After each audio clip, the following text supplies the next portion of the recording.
താഴ്വാരം മൺപൂവേ തീക്കായും പെൺപൂവേ മൂടൽ മഞ്ഞുമായൂടും തെന്നലായി തേടി നിന്നെ ആരാമങ്ങളിൽ ഞാൻ ഓരോരോ രാത്രിയും ഓരോരോ മാത്രയും താഴ്വാരം മൺപൂവേ തീക്കായും പെൺപൂവേ. നിങ്ങളുടെ നല്ല ശബ്ദമായതുകൊണ്ട് എനിക്ക് ഈ പവിഴം പോൽ കേട്ടാൽ കൊള്ളാമെന്നുണ്ട്.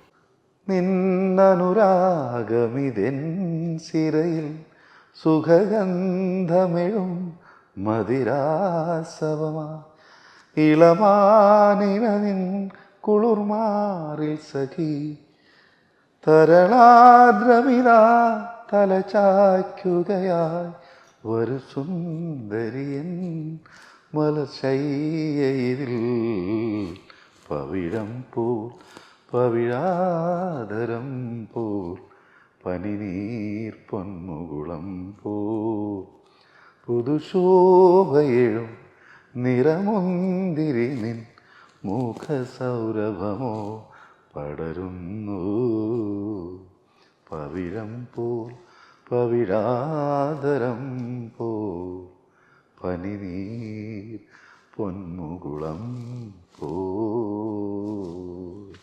അവിടേക്ക് എത്തുമ്പോണ്ടല്ലോ ഈ മനുഷ്യരെങ്ങനെ പാടുക എന്നുള്ളത് നമ്മൾ ആലോചിക്കും. ദാസാറിന്റെ ശബ്ദം ഉണ്ടല്ലോ ഒരു രക്ഷയില്ലാത്ത രീതിയിൽ മാറും. ദാസാർ എങ്ങനെയാ പാടിക്കുന്നത് നമുക്ക് അത്ഭുതം തോന്നുന്ന രീതിയിലാണ് ആ പാട്ട്. ദാസേട്ടന്റെ ബേസിലേക്ക് പോയി കഴിഞ്ഞാൽ നമുക്ക് അനങ്ങാൻ പറ്റില്ല. കേട്ടിരിക്കുക എങ്ങനെ കേട്ടിരിക്കാനേ പറ്റും. എങ്ങനെ പാടിയെന്ന് എങ്ങനെ ചെയ്യുന്ന ആലോചിക്കാൻ കേട്ടിരിക്കാനേ പറ്റുള്ളൂ, അനങ്ങാൻ പറ്റില്ല. ഇതൊന്നുമല്ല ശരിക്കും ബേസ് സോങ്സുകൾക്ക് വേറെ കുറെ കാര്യങ്ങളുണ്ടല്ലോ.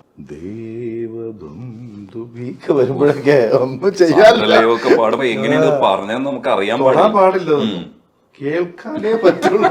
കേട്ടിരിക്കുക.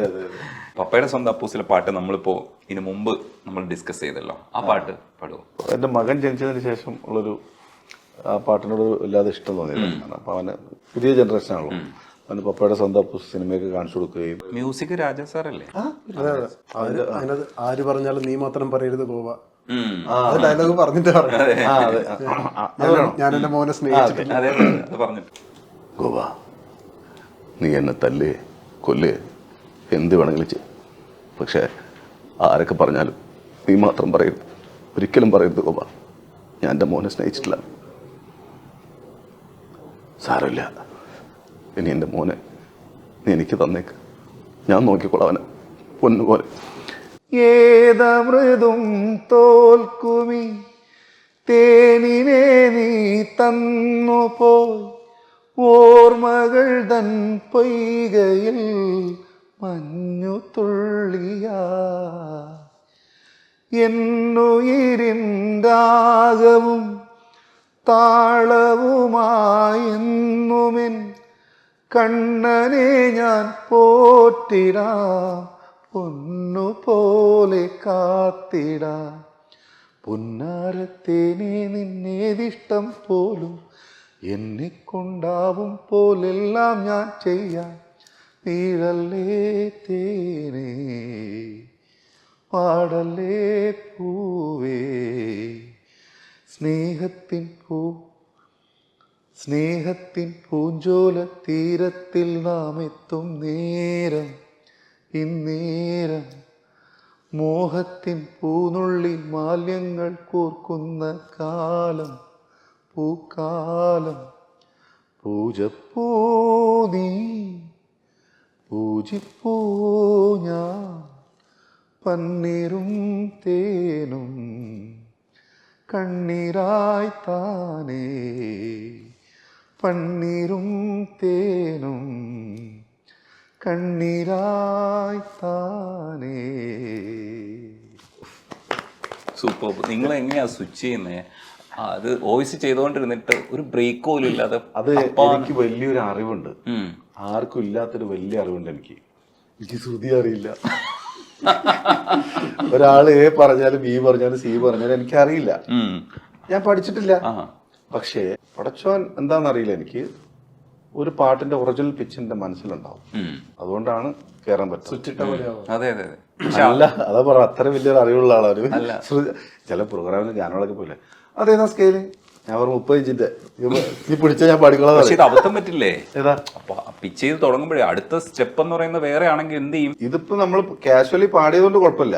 നേരെ മറിച്ച് കോഴ്സ് ഉണ്ടെങ്കിൽ 2 സെക്കൻഡ് വെയിറ്റ് ചെയ്യും, ഒന്ന് മൂളി നോക്കാനുള്ളൊരു സമയം, അതൊന്ന് മൂളി നോക്കാനുള്ള സമയം എടുക്കുമല്ലോ. ഇതിപ്പോ നമുക്ക് നമ്മളെ ഇഷ്ടമുള്ള പിച്ചിൽ പാടാലോ. പിന്നെ ഇപ്പൊ ആ പറഞ്ഞ മീറ്ററിനോട് കുറച്ച് ചേർത്തി പിടിച്ചെന്നേ ഉള്ളൂ.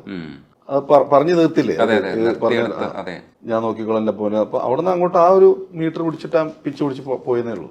നേരെ മറിച്ച് ഇത് ഒരു പക്ഷേ ഏട്ടൻ പറഞ്ഞ പോലെ മ്യൂസിക് വരാണെങ്കിൽ എളുപ്പത്തിന്റെ കുറച്ചുകൂടെ മുകളിലേക്ക് നിൽക്കും.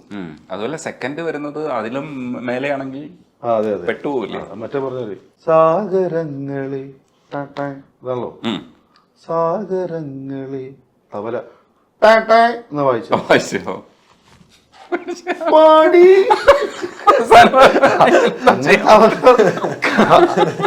പൊളിഞ്ഞു. അതെ, പെട്ടുപോകില്ലേ. അല്ലാണ്ട് എന്തോരം അതൊക്കെ പണി കിട്ടും.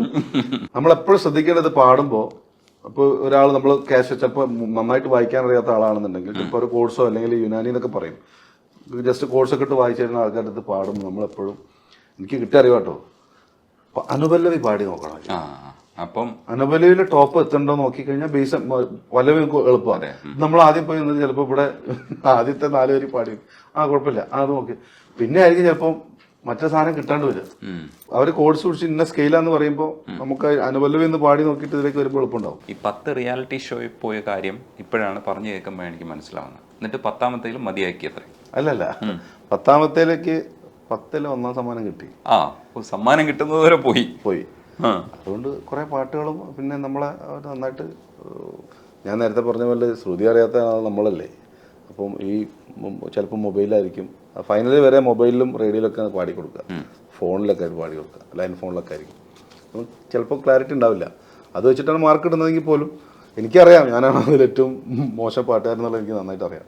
പക്ഷെ ഞാൻ സ്റ്റേജിൽ അടിപൊളി പാട്ട് പാടുമ്പോൾ പാടുന്നത് കൊണ്ട് നമ്മളെപ്പോഴും പ്രൊമോട്ട് ചെയ്തിട്ട് അവർ ഫൈനലിൽ വരെ എത്തിക്കും. ഈ 9 എണ്ണത്തിൽ ഞാൻ ഫൈനലിൽ വരെ ഉണ്ടായിരുന്നു. അതായത് 200-ന്നും 500-ന്നൊക്കെ പാടിയിട്ട് ഫൈനൽ വരെ ഉണ്ടാവും. 4ാം സമ്മാനമായിരിക്കും. 3 സമ്മാനം പ്രൈസ് ഉണ്ടാവും, പൈസ ഉണ്ടാവും, സർട്ടിഫിക്കറ്റ് ഉണ്ടാവും, എനിക്കൊരു മൊമെന്റോ.